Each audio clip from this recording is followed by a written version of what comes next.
우리가 살아가다 보면요, 종종 겉으로 보이는 게 혹은 드러난 게 전부가 아니구나 라고 깨닫게 되는 그런 일들이 있습니다. 최근에 저도 그런 일이 있었는데, 약 2주 전쯤에 우리 아들 그 다일이 학교에서 페어런츠 앤 티처스 컨퍼런스가 있어서 그렇게 해서 가게 됐습니다. 가보신 분들은 잘 아시겠지만 이렇게 넓게 시간을 잡아요. 2시 반부터 3시 사이, 혹은 5시부터 5시 반 사이. 그래서 가서 먼저 이제 오신 순서대로 어머니들, 아버지들이 상담을 하고 나머지 분들은 이제 대기하면서 그동안 아이들이 학교에서 어떤 활동을 했는지 활동 사항들에 대한 안내, 교실 안팎에 막 있습니다. 그리고 아이들이 만든 작품들 이런 거 구경하면서 시간을 좀 보냅니다. 자기 차례가 될 때까지. 저도 그렇게 대기 시간을 보내다가 또 교실 한쪽 책상 위에 놓여있는 어떤 그림을 하나 보게 되었어요. 그림 좀 보여주시겠어요? 여러분들 이게 무슨 그림처럼 보입니까? 어떻게 보면은 좀 잘한 낙서 같기도 하고, 또 어떻게 뭘 표현했는지도 잘 모르겠고요. 게다가 누가 그렸는지 그림에 이름도 써있지 않고, 도대체 이 그림에 대해서 파악이 안 되더라고요. 그래서 제가 그냥 그 책상 위에 있는 그림을 슬쩍 보고 곧 다른 데로 눈길을 돌렸습니다. 그리고 마침내 이제 저하고 제 아내하고 차례가 돼서 선생님하고 나란히 앉았는데, 선생님이 급히 어디론가 가시더니 저 그림을 가져오시는 거예요. 그러면서 하시는 말씀이, 이 그림은 다혜리가 부모님의 학교 방문을 기념해서 환영하는 의미로 그린 거라는 거죠. 그러니까 그리고 나니까 이제 그제서야 웰컴 페어런츠 이렇게 쓴 그 글귀가 이제 눈에 들어오더라고요. 사실 그 전에 볼 때는 이게 낙서인지 무슨 그림인지, 도대체 엉뚱하게 애가 공부는 안 하고 학교에서 왜 이런 그림을 그렸는지 혼자 막 그러고 있었는데, 그 내용과 의미를 알고 나니까 세상에 이렇게 훌륭한 작품이 없는 겁니다. 아마 모르긴 몰라도 여러분들도 저와 비슷한 경험들이 다 있으실 거예요. 눈에 보이는 대로, 겉으로 드러난 대로 어떤 일이나 어떤 사람이나 어떤 현상들에 대해서 막 이해하고 판단하고 평가했다가 나중에 감춰진 내용과 의미를 알고 미안하기도 하고 민망하기도 하고 또 감동받았던 그런 경험들이 있을 겁니다. 그래서 우리가 늘 마음에 새기고 기억하고 해야 되는 게 뭡니까? 함부로 어떤 일이든 어떤 사람이든 생각하고 판단하고 평가하지 말아야 된다. 근데 저는 이것이 우리가 말씀을 대하는 태도에 그대로 적용이 돼야 된다고 생각합니다. 우리가 어떤 이유로든 간에 말씀 듣지 않으려고 하는 것도 정말 잘못된 태도인데, 그와 못지않게 다 아는 내용이야, 나 저거 수없이 많이 들었어, 뻔하지 목사님, 또 순종하라고 하고 헌금 얘기하고 하시겠지, 이런 식으로 자기 생각을 넣어서 주의 깊게 경청하지 않거나 자기 선입견을 가지고 판단하는 것, 말씀을 듣는 태도도 상당히 잘못됐다는 겁니다. 특히나 오래 신앙생활하는 사람일수록 이런 현상이 나타나요. 근데 왜 우리가 이런 태도를 보이면 안 됩니까? 베드로후서 1장 20절 21절을 한번 같이 읽어볼까요? 베드로후서 1장 20절 21절 같이 읽습니다. 먼저 알 것은 성경의 모든 예언은 사사로이 풀 것이 아니니, 예언은 언제든지 사람의 뜻으로 낸 것이 아니요 오직 성령의 감동하심을 받은 사람들이 하나님께 받아 말하는 것입니다. 여기서 눈에 띄는 단어가 사사로이라는 단어예요. 헬라어로 이디오스라는 단어를 쓰는데 지극히 사적인 생각과 감정에 충실한 태도를 가리킵니다. 근데 말씀을 듣거나 읽을 때 지극히 사적인 생각과 감정에 충실한 채로 그렇게 이해하려고 하지 말라는 거예요. 대신 우리는 어떻게 하라고요? 성령의 도우심 가운데 그 말씀을 대하라는 거예요. 성령의 도우심을 구하면서 말씀을 이해하고 또 들으라는 것입니다. 그 이유는 무엇이냐? 말씀 자체가 성령의 감동하심을 가운데 쓰여진 것이기 때문에, 그래서 그런 태도로 말씀을 듣는 자들에게는 하나님이 이미 다 알고 다 아는 내용인데도 불구하고 말씀을 읽고 들을 때마다 그때그때 주시는 감동의 은혜가 있다는 거예요. 깨달음이 있다는 거예요. 그러한 점에서 김동환 목사님께서 언젠가 자신의 책에서 고백한 내용이 저에게 얼마나 큰 은혜가 되는지 모릅니다. 이렇게 말씀하셨어요. 하나님 말씀은 몇십 년을 보고 듣고 외웠어도 늘 새롭습니다. 수십 번 아니 수백 번을 본 내용인데도 아직 깨달을 것이 많음을 설교하면서 발견하기에 저 자신이 얼마나 부족한 존재인지 깨닫습니다. 그와 동시에 하나님 말씀이 얼마나 위대하고 측량이 불가능한지 알게 됩니다. 바라기는 오늘 이 아침에 말씀을 듣는 우리 모두에게 이렇게 말씀을 대하는 그 마음 자세와 태도가 생겨서 또 특별히 성령이 주시는 은혜 가운데 날마다 새롭게 부어지는 깨달음과 은혜가 있게 되기를 간절히 주의 이름으로 축원드립니다. 오늘 우리가 함께 읽은 본문을 보시면 하루는 예수님께서 그 예수님의 어머니 마리아하고 예수님하고 제자들까지 이렇게 다 어떤 혼인잔치에 초청을 받아서 가게 되셨어요. 근데 혼인잔치라고 하면 오늘날의 결혼식 아닙니까? 결혼식. 근데 우리가 결혼식에 아무나 초대합니까? 아무나 초대하지 않죠. 당연히 우리의 가족, 친인척 초대하고, 그리고 또 누구를 초대합니까? 내 친구들이나 혹은 직장의 동료나 내 지인들을 이렇게 결혼식에 초청하는 건 아니에요. 그럼 도대체 오늘 이 결혼식의 주인공은 누군데 마리아도 초청하고 예수님도 초청하고 예수님 제자들도 초청했을까요? 그런 궁금증 안 가져보셨어요?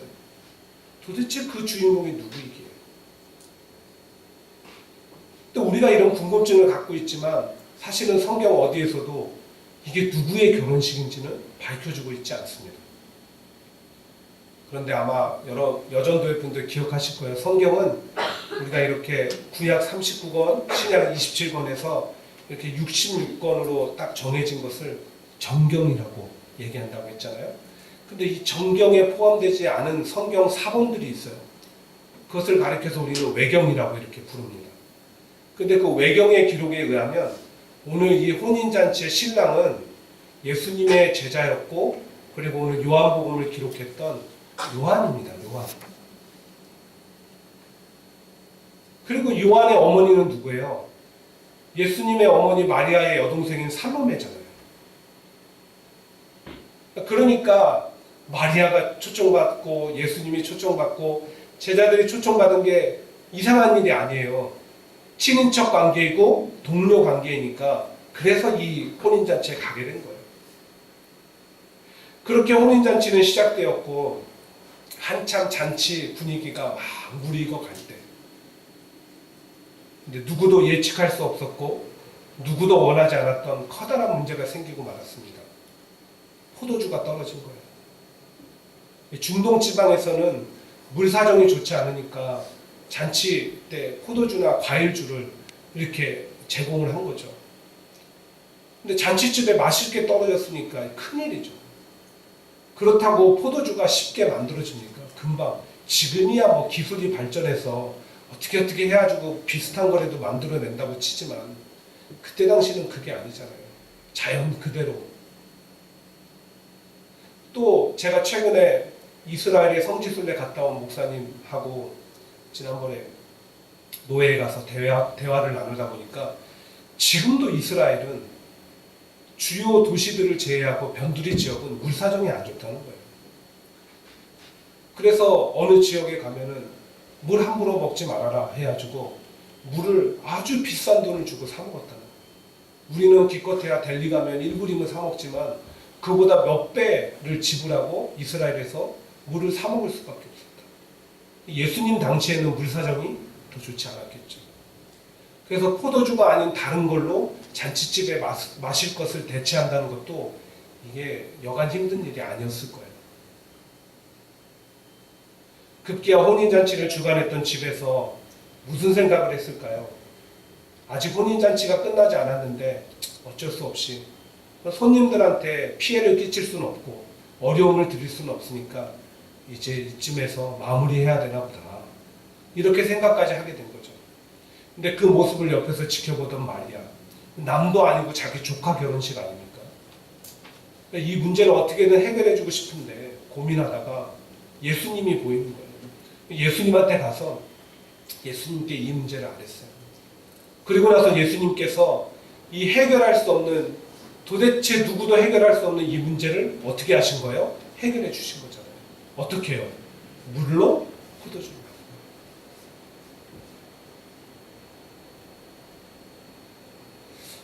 감동적인 그런 표정은 아니신데, 예. 이게 어쨌든 간에 이것이 본문의 대략적인 스토리예요. 그래서 우리가 이 본문을 늘 듣고 대할 때마다 어떤 교훈을 얻었습니까? 우리가 삶에서 도저히 해결할 수 없는 어떤 문제가 생기든 간에 그 문제를 누구에게 가지고 가요? 예수님께 가지고 가서 아뢰면 예수님께서 그 문제를 해결해 주신다. 실제로 그렇지 않습니까? 예수님은 천지를 창조하신 하나님의 아들이시잖아요. 하나님과 동등하신 분이시잖아요. 그분에게도 하나님이 가지신 능력이 있으신 거예요. 그래서 얼마든지 우리의 삶의 상황과 형편을 바꿀 수 있고요. 얼마든지 우리의 문제를 해결할 수 있고 얼마든지 우리가 위기에 처해도 건져내실 수 있다는 거예요. 여러분 아멘이십니까? 네. 오늘도 그 믿음으로 나아가는 저와 여러분들에게 가나안 혼인잔치에 그 은혜가 부어지게 되길 바랍니다. 근데 여러분 다 좋은데 한 가지 문제가 있습니다. 이 본문을 대할 때 우리는 늘 그런 관점에서만 보았다는 거예요. 그래서 그 뒤에 감춰진 의미를 알려고 하지도 않았고 또 소홀히 여기면서 말씀을 대해왔습니다. 실제로 생각해보면 예수님께서 자기 친척 혼인잔치에 갔다가 포도주가 없어서 물을 포도주로 만드셨다. 이게 예수님이 다른 복음서에서 행하신 기적들, 병든 자를 고치시고 안진뱅이를 일으키시고 오병이의 기적을 일으키시고 무리를 걸으시고 바람과 풍랑을 잔잔케 하시고 이런 거에 비하면 이게 무슨 대단한 기적입니까? 그렇잖아요. 비교해보면 물론 이것도 사람이 할 수 없는 일이긴 하지만 다른 예수님이 행하신 기적에 비하면 이게 무슨 성경에 기록될 만한 너무 사적인 거잖아요. 그 요한복음에만 이게 기록이 되어 있잖아요. 왜 이런 걸 기록했을까? 그래도 이렇게 기록한 데는 그만큼 중요성이 있겠죠. 그렇죠? 이거를 통해서 밝히고 싶은 감춰진 의미가 있다는 거예요. 요한이 의도한. 우린 그거를 놓치지 말아야 됩니다. 그래서 그런 관점에서 본문 11절을 좀 같이 읽도록 하겠습니다. 본문 11절입니다. 같이 읽습니다. 예수께서 이 첫 표적을 갈릴리 가나에서 행하여 그의 영광을 나타내심에 제자들이 그를 믿으니라. 여기서 성경이 뭐라고 합니까? 이것을 기적이라고 하지 않고 표적이다 라고 얘기합니다. 표적이라는 것은 사인이에요. 사인이라는 말입니다. 이 표적이라는 단어는 요한복음에만 등장하는 아주 독특한 단어인데 뭔가를 가리키는 사인이라는 거예요. 우리가 가령 어디로 여행을 간다고 한번 가정해 봅시다. 그 여행을 갈 때 시시각각으로 확인하는 게 뭡니까? 사인이잖아요. 몇 번 도로를 타야 되고 우측으로 빠져야 되는지 좌측으로 빠져야 되는지 스피드 리밋은 어느 정도가 되는지 이런 것도 우리가 시시각각으로 확인하죠. 그러나 그 사인은 우리가 가려는 목적지는 아니죠. 우리가 가려는 목적지를 가리키는 게 사인이죠. 그리고 우리가 거기에 도착해서도 마찬가지입니다. 여기는 어디입니다 라고 사인이 있어요. 그러나 그 사인을 보려고 우리가 온 게 아니에요. 그 사인 뒤에 있는 진짜 봐야 되는 것은 그 뒤편에 있다는 거예요. 마찬가지로 오늘 성경이 물을 포도주로 만드신 사건이 표적이다, 사인이다 라는 것은 이것이 예수님께서 앞으로 행하실 무언가를 지금 가리키고 있다는 거예요. 그것이 무엇일까? 본문 1절을 다시 봅니다. 사흘째 되던 날 갈릴리 가나에 혼례가 있어. 오늘 이 사건이 사흘째 되던 날에 있었다. 이것은 우리말식으로 날짜를 쉬는 거예요. 하루, 이틀, 사흘, 나흘, 닷새 이렇게 세는 거예요. 그럼 며칠째예요? 3일째. 그렇죠? 사흘이니까. 4일은 나흘이에요. 우리식대로. 3일째 되던 날에 있었다. 근데 문제가 뭐냐? 이게 언제로부터 사흘인지 기준이 없어요. 예수님이 세례 요한한테 세례를 받고 난 이후에 3일째인지 아니면 그 전에 나다나엘을 만나고 나서 3일째인지 이 기준이 없습니다. 그렇다고 요한복음 처음부터 날짜를 계산해 보면요. 1장 29절에 이튿날 이렇게 돼 있어요. 2일째죠.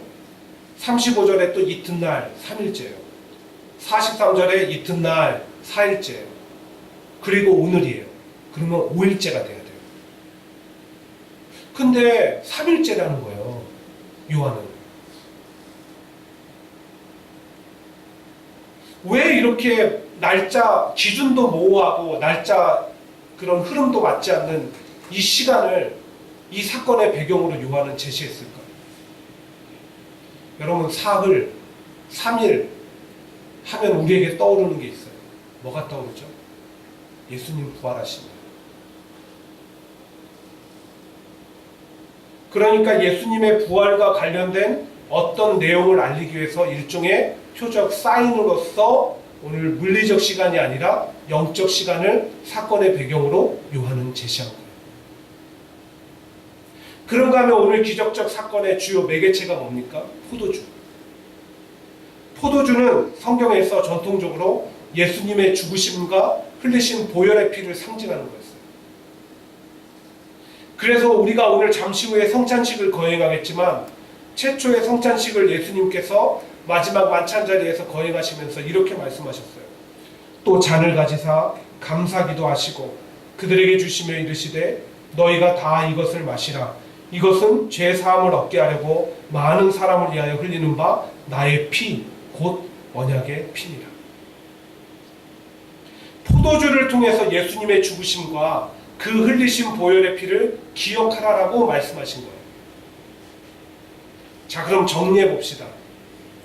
오늘 예수님께서 갈릴리 가나에서 행하신 물을 포도주로 만드신 기적은 단순한 기적이 아니라 표적, 즉 사인이라고 했습니다. 예수님의 죽으심과 부활을 상징적으로 보여주고 있는 거예요. 그러나 그 죽으심과 부활이 전부가 아닙니다. 훗날 그 죽으심과 부활로 말미암아 완성될 일, 이루실 일, 그것을 지금 보여주고 있는 거예요. 그게 뭡니까? 바로 구원의 은혜. 구원의 은혜를 가리키고 있는 거예요. 오늘 이 가나 혼인잔치는. 즉 진정한 기적은 물을 포도주로 만드신 것이 아니라 온 인류의 죄를 위하여 죽으시고 부활하심으로 죄인 되었던 나를 하나님의 자녀로 바꾸시고 영원한 형벌 가운데 있던 나를 천국의 영원한 백성으로 저주가 아닌 약속의 자녀로 살아갈 수 있도록 바꾸신, 이게 기적이라는 거예요. 이게 완전히 무에서 유를 창조해내는 것 같이 바꾸시는 이것을 지금 보여주고 계시는 거예요. 이 사건을 통해서 요한은 그걸 지금 얘기하는 거예요. 그리고 그런 은혜를 받은 성도는 마치 혼인잔치에 손님들이 나중에 나온 포도주를 맛보고 깊은 감동을 받은 것처럼 구원받기 전보다 구원받은 이후에 예수님 믿기 전보다 예수님 믿은 후의 삶이 넘치는 기쁨과 감사로 은혜로 충만해져야 돼요. 무엇이 참된 만족이고 기쁨인지 알았기에 세상에 헛된 것을 구하지 않는 거예요. 주님이 주시는 게 가장 기뻤거든요. 그런 우리를 위하여 주님은 오늘도 또한 변함없이 사랑과 은혜와 축복을 부어주시기 때문에. 왜 그럴까요? 우리는 더 이상 이방인도 아니고 남도 아니고 주님이 우리를 양자 삼으셨어요. 그래서 나는 하나님의 아들이고 여러분들 하나님의 아들과 딸입니다. 상관없는 존재가 아니라 상관 있는 존재가 되어서 은혜와 사랑을 베풀어 주시는 거예요. 그런데 이런 놀라운 변화와 축복이 우리에게 주어지는 과정이 결코 쉽지가 않았습니다. 예수님이 먼저 죽으셔야 됐기 때문에, 부활 이전에 죽으심이 있었기 때문에, 그리고 그 죽으심 역시 날짜와 시간에 맞춰서 어느 날 주님이 아이고 시간이 되었네, 이제 골고다 언덕으로 슬슬 올라가 볼까? 이러고 가서 죽으신 게 아니에요. 모진 고난을 당하시고 죽으셨어요. 그가 찔림은 우리의 허물 때문이요, 그가 상함은 우리의 죄악 때문이라. 그가 징계를 받음으로 우리는 평안을 누리고 그가 채찍에 맞음으로 우리는 나음을 받았도다. 우리는 다 양 같아서 그릇 행하여 각기 제 길로 갔거늘 여호와께서는 우리 모두의 죄악을 그에게 담당시키셨도다. 칼과 쇠사슬에 찔리고 채찍에 맞아 온몸이 터지고 상하고 온몸이 피투성이가 되어 극심한 고난을 받으셔야만 했습니다. 그리고 홀로 십자가를 들고 버틸 힘조차 없어서 가다 쓰러지고 가다 쓰러지며 마침내 골고다 언덕길을 오르셔서 거기서 그렇게 다 쏟으시고 죽으신 거예요. 누구를 위해서? 제멋대로 자기 갈 길 가는, 목자의 음성 무시하고 제멋대로 제 길 가는 바로 나를 위해서, 우리를 위해서, 양과 같은. 그리고 우리에게는 평화와 나음을 선물로 주시기 위해서, 사랑으로 품으시고 양자 삼기 위해서 그 값을 대신 치르신 거예요. 그 고통을 다 당하신 거예요. 견디신 거예요. 버티신 거예요. 특별히 여러분, 오늘은 종려주일입니다. 예수님께서 오늘 예루살렘에 입성하실 때 사람들이 종려나무 가지를 꺾어서 흔들고 바닷가 또 예수님이 타신 그 낙이 거기에 자기 겉옷을 벗어서 깔면서 호산나 호산나 찬양하며 환영했기 때문에, 그래서 오늘을 종려주일이라고 이렇게 얘기합니다. 그러나 그들은 곧 몇 날 며칠이 못되어 냉철하게 뒤돌았었습니다. 예수님 십자가에 못 박으라고. 그들이 생각하는 메시아는 그런 고난받는 종의 모습이 아니었기 때문에 그렇습니다. 그 고난의 가치가 얼마나 크고 위대한 것인지, 그 고난의 이면에 우리에게 주어질 축복이 얼마나 큰 것인지 몰랐기 때문에. 그러나 우리는 잘 알고 있습니다. 그것은 우리를 위한 것이고 나를 위한 것이었다는 것을. 그 덕분에 내가 지금 물이 포도주로 변화된 것과 같은 놀라운 변화의 주인공이 되었습니다. 신분도 변화되고, 그래요. 사랑하는 함께하는 교회 성도 여러분, 종려주일은 사람들의 헛된 기대가 가득한 환영 속에 예수님의 예루살렘 입성을 기념하는 날이 아니라 오늘로부터 골고다 언덕길로 걸어가신 예수님의 극심한 고난의 시작이 우리와 나를 위한 것이었음을 되새기는 날입니다. 그리고 어떻게 하면 그 고난에 동참함으로 구레네 시몬처럼 조금이라도 주님의 십자가를 함께 질 수 있을까를 고민하면서 또 결단하는 날입니다. 정말 어떻게 한 주간을 보내야 부활의 주님을 만나는 것이 우리가 부끄럽지 않을까요? 어떻게 하는 것이 고난이 두려워 도망치고 외면한 비겁한 제자들처럼 살아가는 길이 아닐까요? 말씀 읽기, 금식, 인터넷 스마트폰 줄이기, 성경 쓰기 다 좋습니다. 저는 한 가지 제안을 합니다. 함께 우리 고난주간 특별 새벽기도에 나와서 기도했으면 좋겠습니다. 왜냐하면 그 고난의 시간 속에 끝까지 예수님이 우리에게 가르쳐 주셨던 것은 기도하는 모습이었습니다. 땀방울이 핏방울이 되기까지 기도로 거부하고 싶었던 사명을 받아들이셨던 예수님. 물론 쉽지 않습니다. 저 역시 그것이 얼마나 실천하기 어려운지 알고, 여러분들의 형편들이 각자 다 사정이 있다는 것 알고 있습니다. 그러나 우리의 사정과 수고가 얼마나 크고 얼마나 대단하던 간에 그것은 예수님이 당하신 그 고난의 무게를 이길 수는 없습니다.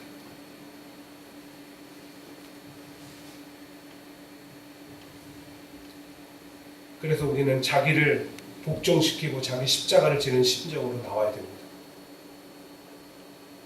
특별히 그 기도하는 시간 속에서 나를 위한 고난의 의미와 가치를 다시 한번 되새겨보기를 원합니다. 멀어졌던 주님과의 관계가 더 친밀해지기를 원해요. 우리에게 주신 영원한 생명에 대한 감사가 생겨나게 되기를 원합니다. 그리고 우리가 말로만 교회가 교회되게 하자라고 외칠 것이 아니라 함께 모여 기도하는 가운데 성령이 불같이 임하심으로 우리 교회가 초대교회처럼 그런 역사가 늘 함께하는 그런 교회가 되었으면 좋겠습니다.